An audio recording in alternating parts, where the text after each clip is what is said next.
Hello and welcome to another video from oorail.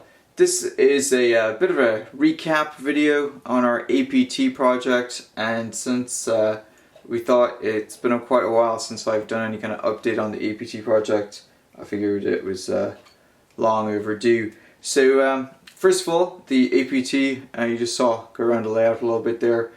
This is actually the first APT that I picked up. It was pretty close to being mint condition.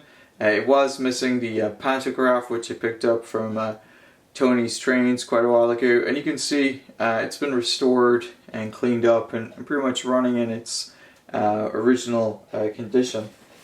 So last time you saw the APT project, I had basically done some modifications. So this here is the modified power car. And so what I did was, rather than or driving trailer, what I did, instead of trying to fix up the interior, I had just gone and painted the inside black.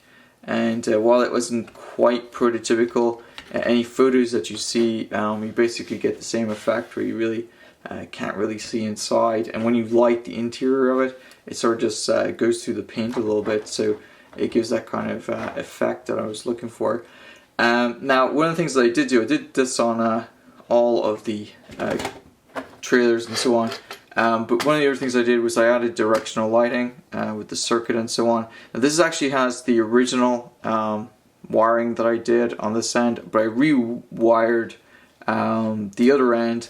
And the reason I did that is, if you look there, while I kind of fixed the problems that we had with the pickups with the lights, the problem is this wire was just too thick. Even though it's a really thin gauge, you can see there it does have problems going around the curves. So if I put this on the track and just manually move it around, it does take a bit of effort. It works.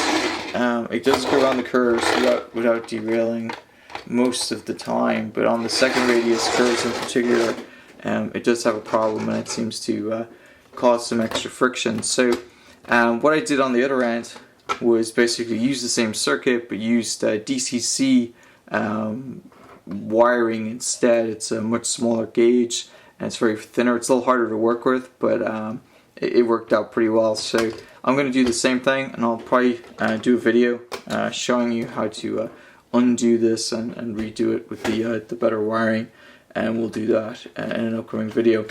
So the plan is to get this set finished, and this is the other set with the kind of later kind of band around the windows, as well as the slightly different livery in the front here with the intercity APT. So the idea is to basically do this whole set. This is a set that I bought from Rails of Sheffield.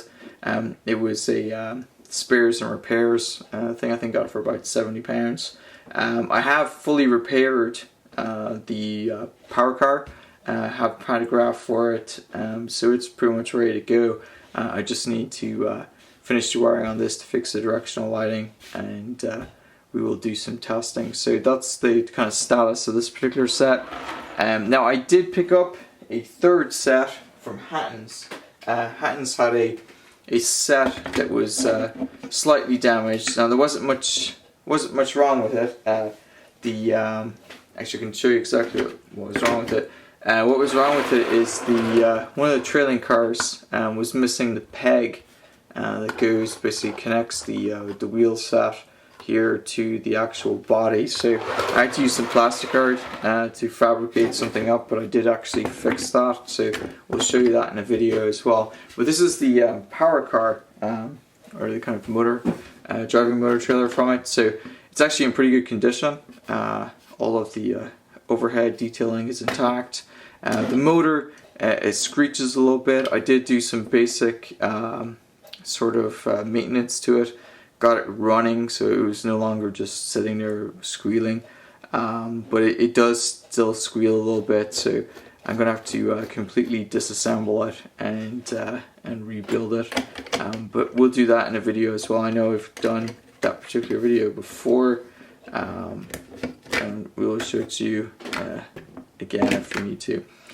So that's pretty much the status of those 3 sets. Now I did acquire a 4th set. Yeah, I know I have a little, perhaps a little thing here for the APT. But I got a brand new set, and I was lucky enough that the people that were selling this, it was from some collector or something, and they were actually located here in Ohio as well. So I was able to get a brand new unrun set minus the power adapter for I think it was like $100. So considering that I'd be lucky to get that for £100, I was quite pleased.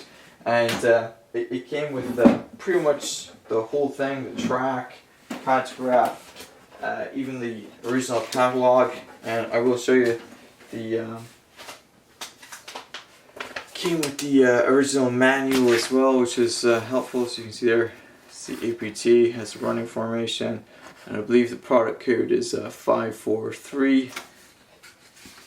Even has a picture right there as well. So we'll show you that in an upcoming video. It also came with something that maybe our younger viewers are unaware of. This thing is a funny disc, and no, it's not a frisbee. So maybe some of the younger viewers might not realize this, but this is actually what predated CDs. It's a record. It's a bit flimsy record, but it does have a personal message about your new Hornby train set from Bernard Cribbins, it says on there. If I can get that in the camera, but we'll show it to you. I don't want to damage it. We'll show it to you in an upcoming video on that as well. So that is pretty much where the APT project stands. We've got the directional lighting working. I'm quite happy with the this here with the actual look with the painted windows. I'm probably, since I now have 4 sets, I'm probably going to, assuming it runs pretty okay, the brand new set, I'll probably leave that in its pristine condition, and I'll start to modify the set that you see in here running around the track here. I do have another power car that I need to do some maintenance work on, and I'm hoping that I can use it to do a larger rake of the APT. Basically have it run in its full prototypical setup. So that's going to require me to either carve up some of the coaches that I already have. There's quite a few threads on RM Web on how to do that. But what I might also do is I might have a go at the 3D printing and see if I can 3D print up the replacement rake or replacement coaches to go with this. It's a little bit of computer work involved, some CAD, but I don't think it'd be too hard. The tilting mechanism that's on this Hornby APT is pretty trivial. It's basically just the way it's set up, so I'd have to figure out, probably need to cannibalize some bogies from somewhere, but in general I think it's doable.